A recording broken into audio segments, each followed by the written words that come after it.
Indonesia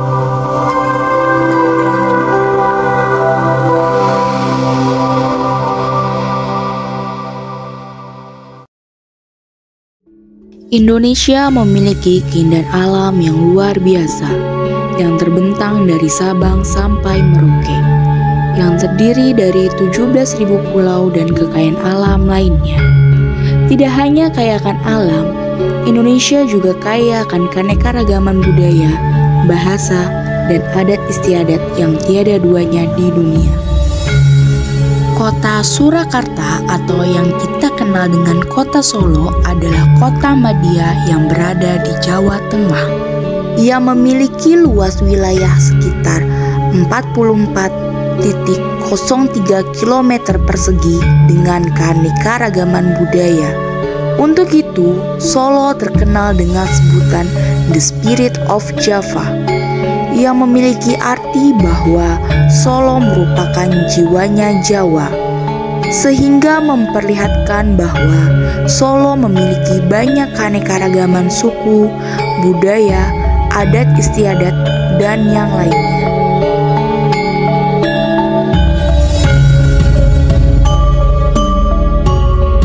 Tak jauh dari kota Solo, terdapat sebuah daerah yang berjarak sekitar 25 km dari kota Solo. Terdapat sebuah daerah yang bernama Kota Karanganyar. Kota Karanganyar memiliki keanekaragaman budaya, suku, adat istiadat, dan lainnya yang serupa dengan kota Solo.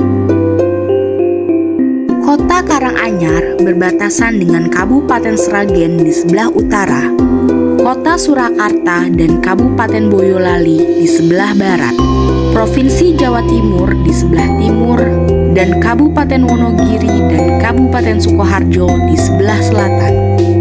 Kota Karanganyar merupakan salah satu kota yang menjadi tempat untuk pelestarian budaya yang terkenal di kota Solo, yaitu budaya keris.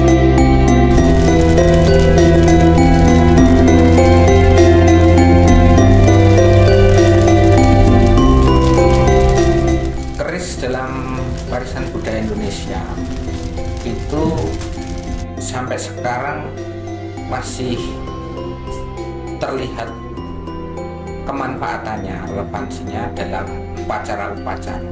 Jadi keris itu bisa menjadi bagian dari fashion. Misalnya kita sering melihat ya, pada upacara pengantin. Kalau kita mengingat keris atau melihat keris-keris yang terdahulu itu dengan tingkat pemanasan bahan yang sampai ribuan derajat, itu rasanya sekarang pun tidak mampu membuat. Sebenarnya keris itu sendiri kan tidak hanya di Jawa ya. Jadi kalau itu konteksnya Indonesia, hampir semua daerah punya kerisnya sendiri. Kemudian ada keris Madura, ya, ada Tangguh Blambangan. Nah, Blambangan itu ada ujung timur dari Pulau Jawa. Ada keris Bali dan sebagainya. Nah, itu artinya bahwa di Indonesia ini sudah hampir semua daerah memiliki kerisnya sendiri. Ya, untuk itu perlu kita lestarikan semua karena itu adalah warisan kekayaan intelektual. Keris merupakan senjata tradisional Indonesia yang memiliki bilah berpola khas dan gagang yang dihiasi. Selain sebagai senjata tradisional, keris juga memiliki nilai simbolis dan spiritual dalam budaya Indonesia. Jadi kalau kita mengacu tentang data-data arkeologi ya, perkembangan budaya keris di Jawa Tengah, memang awal mula sumbu tumbuh kembangnya keris itu bersumber dari Jawa Tengah. Kita bisa melihat dari berbagai prasasti yang ditemukan di Jawa Tengah di periodisasi abad 8 dan 9. Kemudian juga ada satu relief tentang penempaan keris yang berada di Candi Sukuh. Berdasarkan sumber-sumber arkeologi itu menunjukkan bahwa pada awal mulanya keris itu tumbuh berkembang di tanah Jawa, khususnya di Jawa Tengah, pada periodisasi Mataram Hindu pada periodisasi abad ke-8 dan 9. Keris telah diakui oleh UNESCO sebagai warisan tak benda atau yang dikenal dengan Masterpiece of the Oral and Intangible Heritage of Humanity pada tahun 2005. Di tengah hiruk-pikuk gemerlapnya kota Karanganyar, terdapat sebuah tempat yang memperlihatkan betapa kayanya kebudayaan kota Karanganyar yang tak ternilai harganya, yaitu Museum Keris Brojobuwono. Memiliki arti penting dan strategis di dalam rangka pelestarian keris khususnya ya, karena keris sudah diakui menjadi warisan dunia ya, otomatis harus kita lestarikan, tidak hanya sekedar menjaga apa yang sudah ada. Lestari ini juga harus ada produksi. Maka ketika ternyata masih ada personal, ada empu yang masih concern membuat keris ya, di Padepokan Keris Brojobuwono, ini suatu hal yang harus kita dukung, kita support. Kemarin pada pameran di Kranasda yang digelar di Solo, Tuan Karanganyar itu karena temanya kriya ya, itu menampilkan keris itu dari Padepokan Brojobuwono. Upaya Dinas Pendidikan Kebudayaan Kabupaten Karanganyar untuk tetap menjaga kelestarian keris, di samping itu juga memberikan support kepada para budayawan, para seniman itu untuk menggali potensi-potensi dalam hal perkerisan. Maka di Kabupaten Karanganyar ini terus mendorong adanya pelestarian keris melalui berbagai event. Peran Dinas Pendidikan dan Kebudayaan Kabupaten Karanganyar untuk mengenalkan keris pada generasi yang sekarang, generasi yang akan datang, itu juga menampilkan keris-keris itu menjadi pelengkap dari kegiatan-kegiatan budaya. Nah, baru saja kita menggelar pameran Herdiknas. Di situ banyak ditampilkan seni-seni tradisional, tari-tarian. Nah, itu yang penari-penari adalah anak-anak sekolah. Dan mereka tahu bahwa keris merupakan warisan budaya yang harus dilestarikan. Ya, di samping teknologinya luar biasa, nilai-nilainya luar biasa, dan itu dicatat sebagai warisan tak benda yang sudah diakui oleh UNESCO. Museum Keris Brojobuwono memiliki koleksi keris dari berbagai daerah di Indonesia, mulai dari Sabang sampai Merauke. Museum Keris Brojobuwono juga memiliki peranan untuk menyimpan warisan budaya yang tak ternilai harganya. Setiap keris yang ada di museum ini tidak hanya sebagai bukti nyata keterampilan yang dimiliki oleh orang-orang yang cakap di masa lalu, melainkan keris merupakan bentuk representasi dari kepercayaan dan filosofi yang kaya akan makna dan arti. Pada prinsipnya, makna filosofi paling mendasar pada sebuah keris adalah keris mengajarkan 3 prinsip, bahwa manusia itu harus memiliki agama atau kepercayaan, mengakui tentang keilahian Tuhan itu. Maka siapapun yang memiliki keris, dia harus memahami tentang nilai-nilai keagamaan itu. Kedua, keris lahir di dalam konteks intelektualitas, daya cipta atas ruang pengetahuan yang begitu luas itu terkristalkan menjadi satu karya cipta budaya berupa keris. Di sisi yang lain, siapapun yang mengenakan keris, memiliki keris, maka dia harus mengedepankan pada nilai-nilai intelektualitas dan keilmiahannya. Dan yang ketiga, keris syarat koridor makna nilai. Ada tatanan, ada tuntunan, ada tontonan. Maka keris menanamkan nilai-nilai bagaimana kita menjadi masyarakat yang arif dan bijaksana, serta mampu mendudukkan keberadaan kita sebagaimana porsinya. Keris mengajarkan tentang kemerdekaan berpikir, kemerdekaan bersikap, kemerdekaan menghormati orang lain, dan tentunya juga menghormati dirinya sendiri. Di sisi yang lain, keris mengajarkan tentang simbol rasa tanggung jawab dan jiwa kesatria.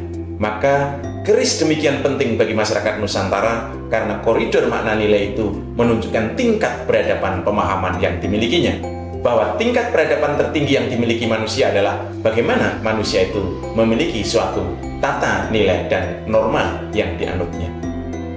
Museum Keris Brojobono didirikan oleh Basuki Teguh Yuwono dan Bambang Gunawan pada tahun 1999.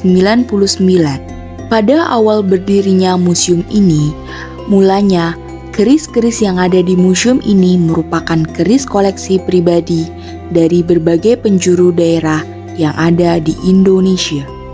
Museum Keris Brojobono tidak hanya dipergunakan untuk menyimpan keris, melainkan juga kita dapat melihat pembuatan keris atau yang dikenal di kalangan masyarakat dengan sebutan besalen.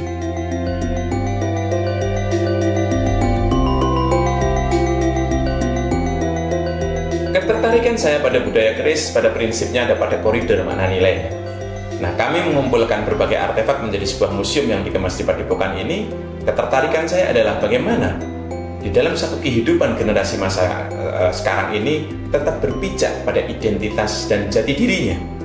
Bahwa keris menjadi karya cipta puncak dalam bidang seni tempa logam itu syarat koridor makna nilai dan menjadi salah satu tuntunan dalam berpikir dan bersikap, sehingga mampu menentukan identitas dan jati diri kita.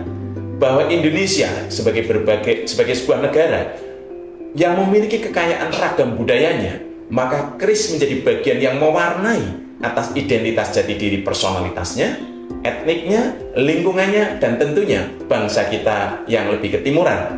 Maka keris memiliki peran penting menjadi bagian menentukan identitas dan karakter itu.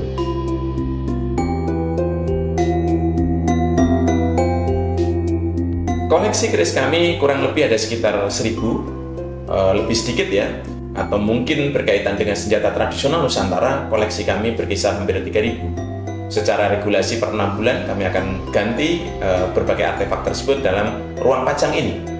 Cara kami memperoleh tentunya ada beberapa aspek, tapi pada prinsipnya agar tidak terjadi satu permasalahan di kemudian hari, semua kami ganti dalam konteks pemaharan.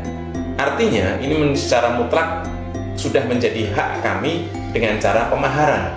Dalam bahasa kasarnya adalah dengan cara dibeli.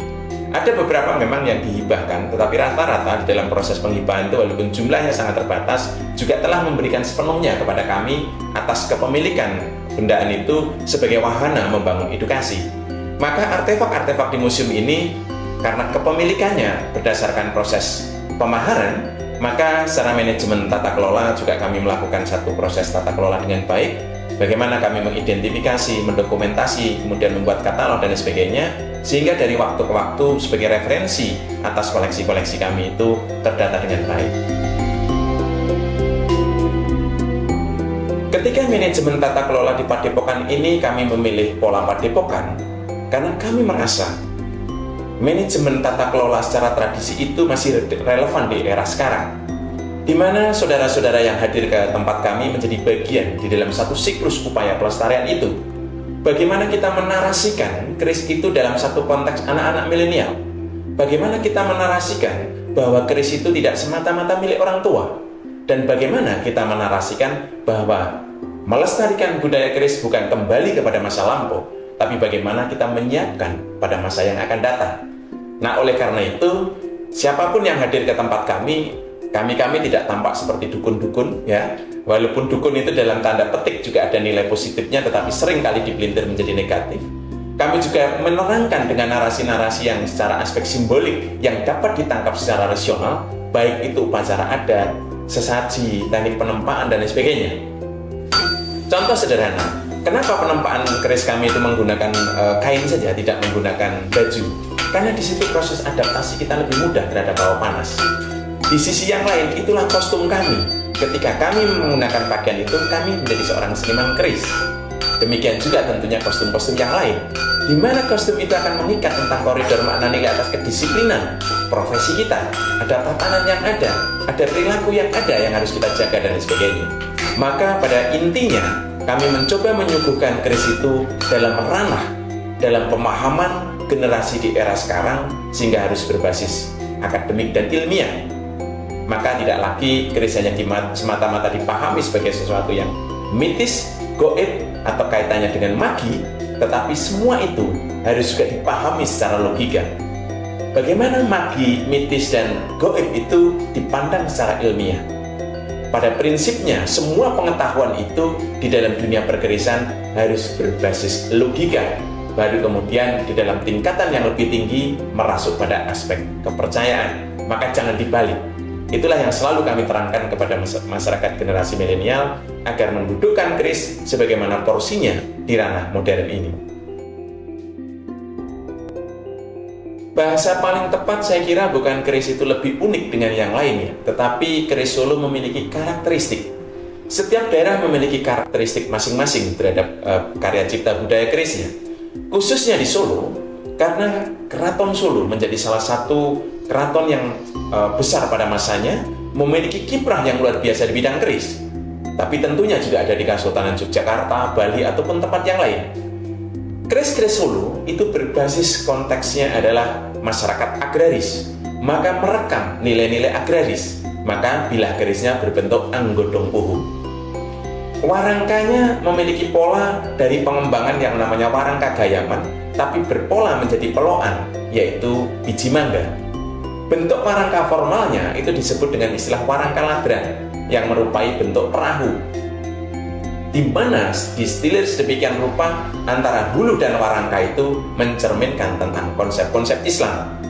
Apabila bagian gereneng keris pada umumnya berbentuk huruf do dari tulisan Jawa, maka gereneng dan ricikan-ricikan pada bagian kepet pada keris Solo itu berbentuk stilir tulisan Allah. Nah, di sisi yang lain, bentuk pamornya itu sangat ekspresif karena dibuat dari bahan iron meteorit yang jatuh di Prambanan, maka dikenal dengan istilah pamor Prambanan. Keunikan-keunikan itu memang menjadi sangat khusus di Surakarta, karena pada umumnya keris memang mencerminkan identitas adat budaya masyarakat pengampu atau keraton yang menaungi pada masanya. Nah, di sisi yang lain, karena keris Surakarta itu hadir pada masa-masa puncak keraton-keraton di Nusantara, maka keris-keris Surakarta memiliki kedetaran gerak yang sangat bagus, memiliki tingkat ergonomi yang sangat nyaman, dan ketika dikenakan dalam busana adat, khususnya gaya Surakarta, sangat indah.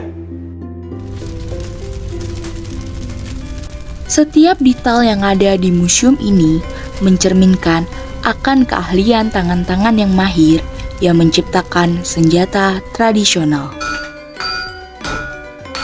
Proses pembuatan keris di Brojobono masih menggunakan sederet ritual seperti yang dilakukan oleh orang-orang pembuat keris di masa lampau. Museum Keris Brojobono memiliki waktu yang cukup lama untuk merampungkan sebuah keris. Dalam pembuatan keris terdapat 3 proses, yang dimana setiap proses tersebut terdiri dari beberapa tahapan. Proses pertama dalam pembuatan keris adalah proses penempaan. Di dalam proses penempaan terdapat beberapa tahapan, di antaranya yaitu yang pertama, menyatukan besi dan nikel yang akan digunakan sebagai bahan pamor. Yang kedua, tempa lipat besi dan nikel yang telah dipadukan untuk membentuk motif pamor atau yang disebut ngulet pamor.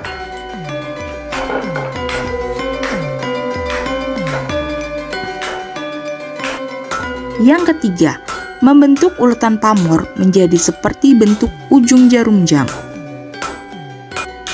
Yang keempat, Menyisipkan baja dalam uletan pamor atau yang disebut nyelorok, kemudian ditempa pijar agar kedua bahan tersebut menyatu.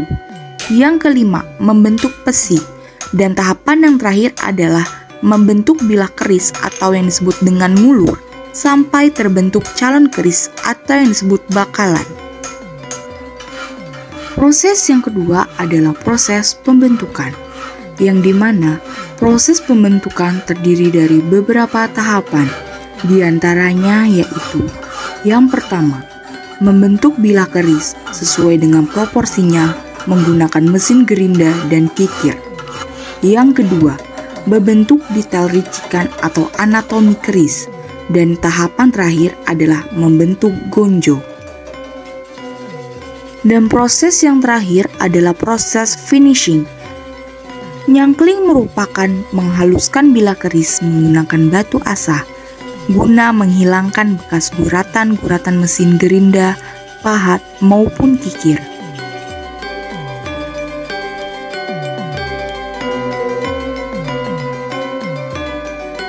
Proses pembuatan keris tidak hanya membutuhkan keterampilan teknis, melainkan juga terdapat ritual magis yang diyakini dapat memberikan tambahan keberkahan dan kekuatan pada senjata tradisional yang telah diciptakan. Alhamdulillah kami bersyukur dari saya masih mahasiswa sampai saat ini banyak mendapatkan amanah dan kepercayaan dari tokoh-tokoh besar baik nasional ataupun internasional. Banyak sultan, raja, presiden atau perdana menteri yang memesan keris ke kami. Ya salah satunya misalnya Pak Jokowi pernah kami buatkan kerisnya. Kemudian Pak Prabowo Subianto yang dulu diserahkan oleh Mpu Toto Brojodiningrat. Kemudian di Keraton Ngayogyakarta melalui Dinas Kebudayaan. Kemudian juga banyak sekali bupati, gubernur, bahkan sultan-sultan di luar negeri yang memesan keris ke kami. Sehingga keris kami alhamdulillah sudah menyebar ke berbagai wilayah di penjuru dunia ya. Ya harapan kami disitulah kita disitulah kami turut mewarnai upaya membumikan keris ke seluruh dunia. Dengan demikian, keris tidak hanya sebuah artefak bersejarah, melainkan juga sebagai pengingat akan kekuatan spiritual dan warisan budaya yang tersemat dalam setiap aspeknya. Hal ini mendorong kita untuk tetap menghargai dan merawat warisan nenek moyang kita.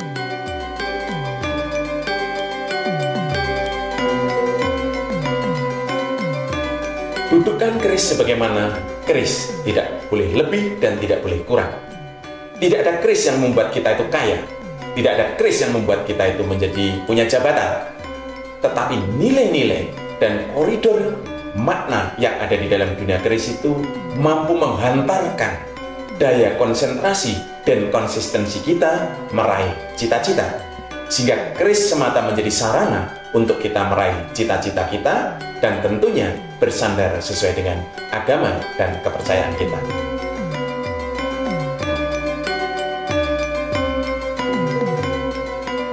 Sejarah tidak akan pernah pudar seiring dengan berlalunya waktu. Tetapi, sejarah menjadi dasar yang kuat untuk kita menuju masa depan yang baik. Mari kita jaga dan kita lestarikan peninggalan sejarah dengan rasa bangga dan tanggung jawab.